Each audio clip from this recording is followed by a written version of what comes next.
everybody, it's Adrienne. So today I'm going to be doing just like a little mini vlog. I have so much stuff to get done today.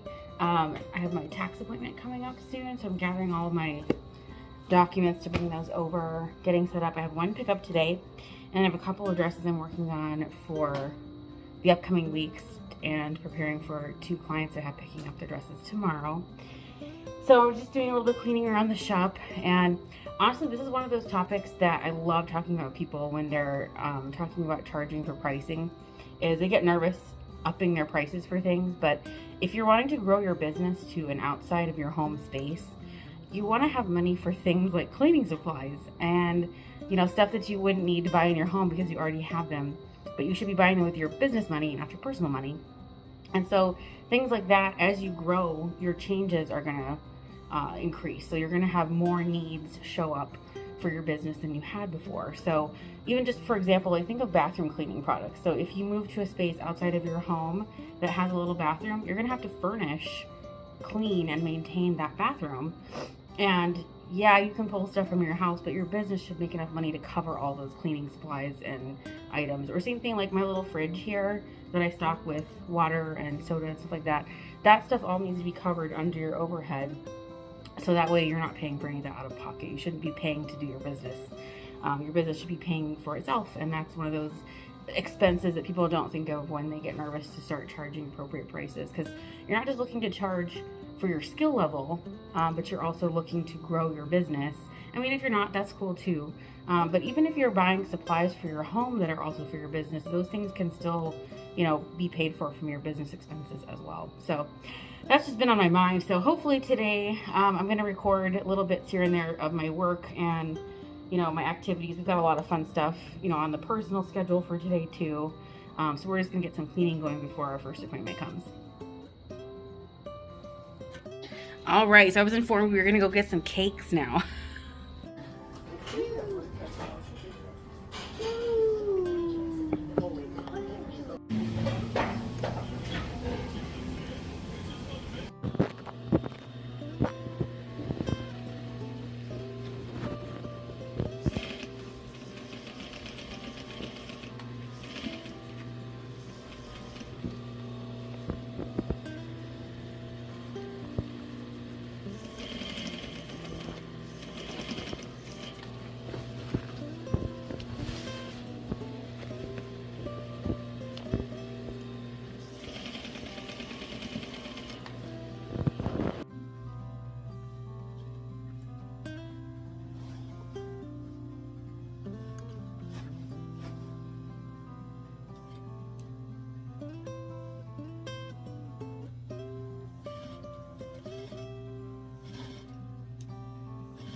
So the client who picked up her dress this morning absolutely adores my kiddo, and she was smiling at him in a way that really made me believe that she was remembering when her own kids were that small.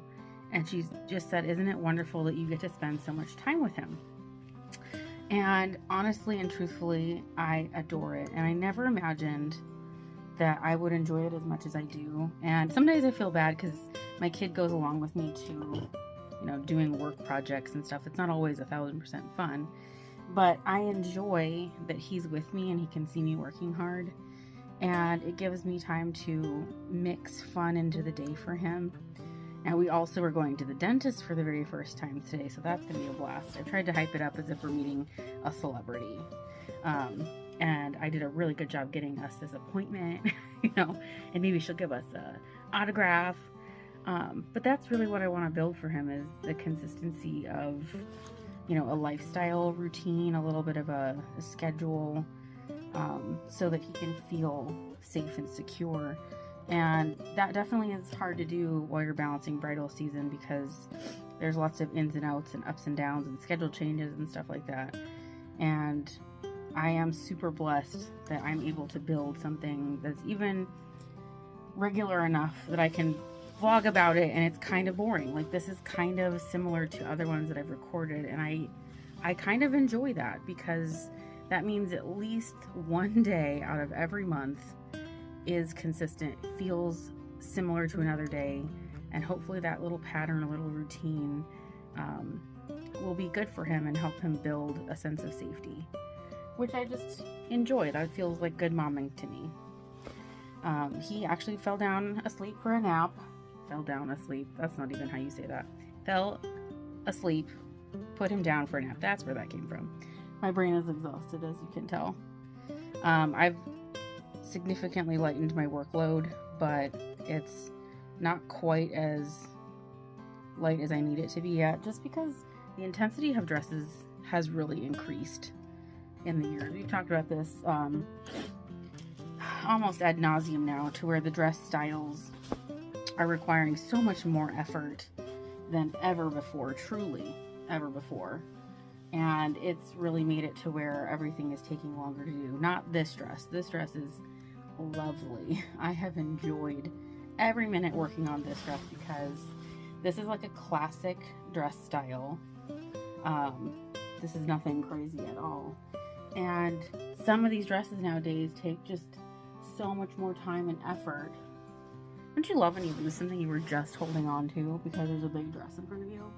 90% of my sewing life is me looking for something that I was just holding. Oh, there we go.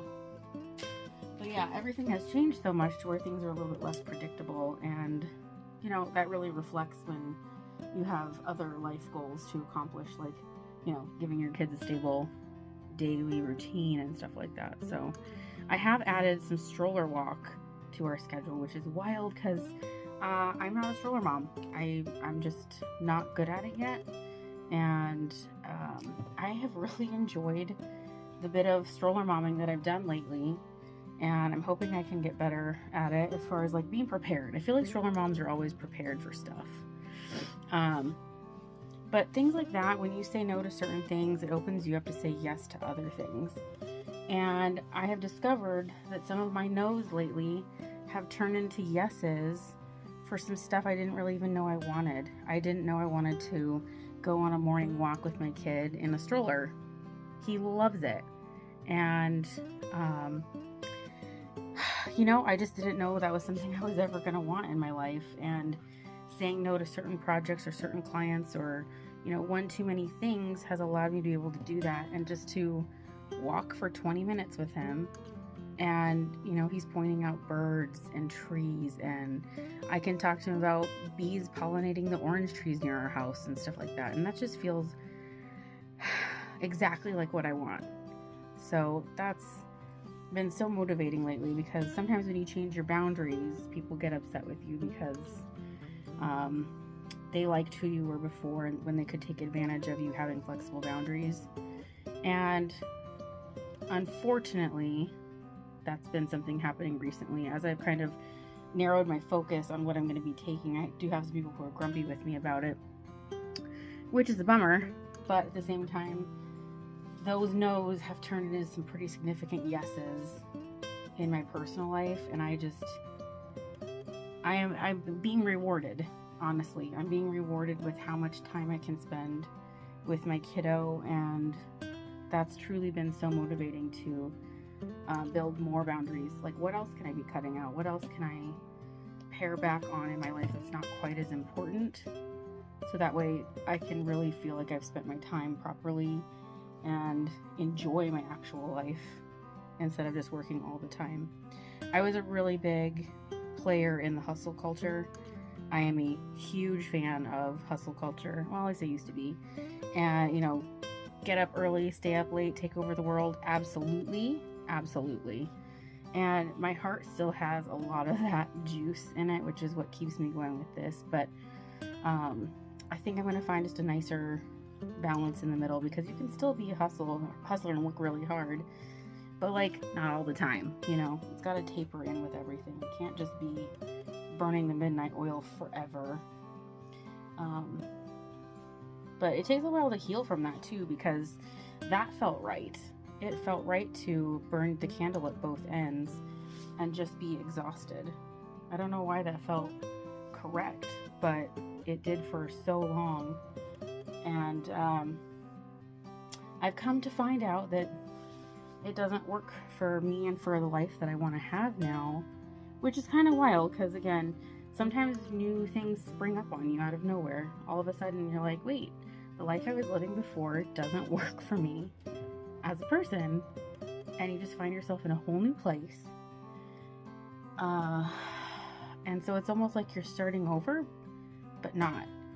And it feels selfish and weird, but it's not. It's just new. So in a lot of ways, parenting has helped me become a different person, because this is a shift I never imagined, especially so late in your life. You kind of get set in your ways, and if nobody is watching the clock for you, it's really easy to work all night and all day and, you know, do a boatload of brides and make tons of people happy. But when somebody is paying attention to you and wants to spend time with you, you're like, oh, wait a minute, I want to do that.